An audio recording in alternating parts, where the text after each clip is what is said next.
তার আগে বলে নিই, আমি কিন্তু নিজেও সাইবার সিকিউরিটি অ্যাক্টে মামলা খেয়েছিলাম এবং আপনারা জানেন যে এটা একটা খুব অদ্ভুত একটা ঘটনা থেকে মামলাটা হয়েছিল। আমি গল্পটা বলার লোভ সামলাতে পারছি না। আমার নামে অনেকগুলো ফেক অ্যাকাউন্ট ছিল, যেহেতু টকশোতে যেতাম। একটা ফেক অ্যাকাউন্ট থেকে তৎকালীন মন্ত্রী ছিল শাহজাহান খান, উনি একটা জায়গায় লস্কর নিয়োগ দিয়েছিলেন। তো 90% নিজের জেলার থেকে দিয়েছিলেন মার্শাল্লাহ। তো একজন আপনার ফেসবুক স্ট্যাটাস দিয়েছিল ফেক অ্যাকাউন্টে, আমার নামের ফেক অ্যাকাউন্টে, যে তবু তো ভালো উনি 90% নিজ জেলা থেকে দিয়েছেন, 100% তো আর দেন নাই। এটাতে নাকি ওনার মানহানি হয়েছে। তো উনি টেলিভিশনে প্রকাশ্যে খালেদ মহিউদ্দিনের প্রোগ্রামে প্রকাশ্যে হুমকি দিলেন, আসিফ নজরুলের অ্যাকাউন্ট থেকে এটা হয়েছে, আমি দেখে নিব, প্রকাশ্যে বললেন। খালেদ তাকে বারবার বললো, আরো তো অনেকে লিখছে আপনাকে নিয়ে, মন্ত্রীরা পার্লামেন্টে হাসাহাসি করতেছে, ওই অ্যাকিউজ করছে, সেগুলি কি না উনি করবেনই মামলা। ওনার ভাগ্নেকে দিয়ে মামলা করানো হলো ফেক অ্যাকাউন্ট, যেটা আমার অ্যাকাউন্টই না। ওনাকে মন্ত্রণালয়ে কোনো সাংবাদিক, জিল্লুর রহমান ছিল, রোজিনা ছিল, ফোন করে জানালো এটা কিন্তু ওনার অ্যাকাউন্ট না, এটা কনফার্ম এটা ফেক অ্যাকাউন্ট। যাই হোক, এই মামলাও খেয়েছিলাম। তবে আমাদের সবাই একরকম সাফার করেনি। আজকে আমরা যে খাদিজাতুল কোবরার ঘটনা শুনলাম, শিয়া বাটার ও ভিটামিন ই সমৃদ্ধ lily glam beauty soap. Lily, always beautiful. এটা সবচেয়ে নির্মম দিক ছিল, আপনারা খেয়াল করেন না জিনিসটা। হাইকোর্ট জামিন দিয়েছিল, তারপরে আপিলের ডিভিশন এই জামিনের ডেটটা বারবার পিছাচ্ছিল, যেন বিচার ছাড়াই তাকে বারবার জেলে রাখা হয়। মানে একটা দেশের আপিলের বিভাগ, আপিল বিভাগ, এবং আমি পার্সোনাল কিছু অভিজ্ঞতা আছে। আমি ওখানে ব্যক্তিগতভাবে তখনকার অ্যাটর্নি জেনারেল ছিলেন, উনাকে বলেছিলাম যে এটা কি করতেছে আপিলের ডিভিশন। উনি যেহেতু নাই, আমি ওনার অবর্তমানে উনি কি উত্তর দিয়েছিল ওটা বলতে চাই না।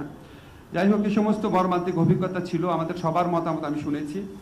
আমার মনে হয় অবশ্যই আমাদের ডিজিটাল সিকিউরিটি অ্যাক্ট বাতিল করা উচিত, সেদিকে আমরা যাব।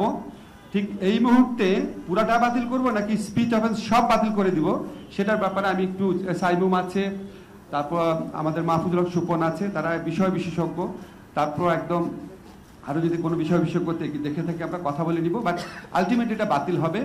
পরবর্তীকালে যখন নতুন আইন হবে, এটার বেসিক অ্যাপ্রোচ থাকবে সাইবার সুরক্ষা দেওয়া এবং নাগরিককে সুরক্ষা দেওয়া বিশেষ করে।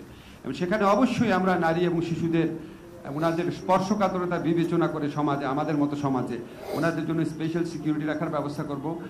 এআই রিলেটেড বা নতুন টেকনোলজি, এগুলো আমি সব কিছু বুঝি না, আমি মাহফুজুল হক সুপনের সাথে কথা বলবো, এগুলিকে কভার করার চেষ্টা করব।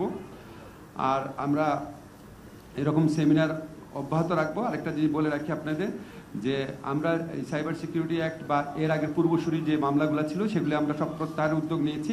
কিন্তু আমাদের একটা ধারণা আছে কি, নাগরিক পরিসরে, যে একটা আইন মন্ত্রণালয় বা স্বরাষ্ট্র মন্ত্রণালয় চাইলেই সব মামলা উদ্যোগ করে দিতে পারে একবারে। এটা সত্যি না, আপনারা প্লিজ একটু ভালো করে একটু মনে রেখেন। একটা মামলার বিভিন্ন স্তর থাকে, হ্যাঁ, পুলিশ ইনভেস্টিগেশনের স্তর থাকে, তারপর চার্জশিটের পরের স্তর থাকে, আবার কনভিকশন হয়ে গেলে অন্যরকম অবস্থা হয়।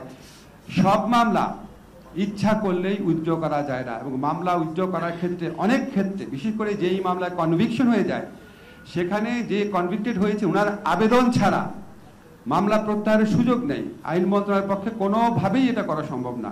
তো আমরা অনেক সময় দেখি, বলে যে এই এত মানে একটা ফ্যাসিস্ট আমলের মামলা, এই মামলাটা কেন উইথড্র করা হচ্ছে না। তো মামলা যদি দোষী সাব্যস্ত হয়ে যায়, দোষী যত ভুয়া মামলাই হোক, ওই ফ্যাসিস্ট গভর্নমেন্টের ফরমাইশি আদালতে যদি দোষী সাব্যস্ত হয়ে যায়, আপনি আমি যতই ভুয়া মনে করি না কেন ওই মামলাকে, চাইলেই আমরা এটা উইথড্র করে দিতে পারবো না।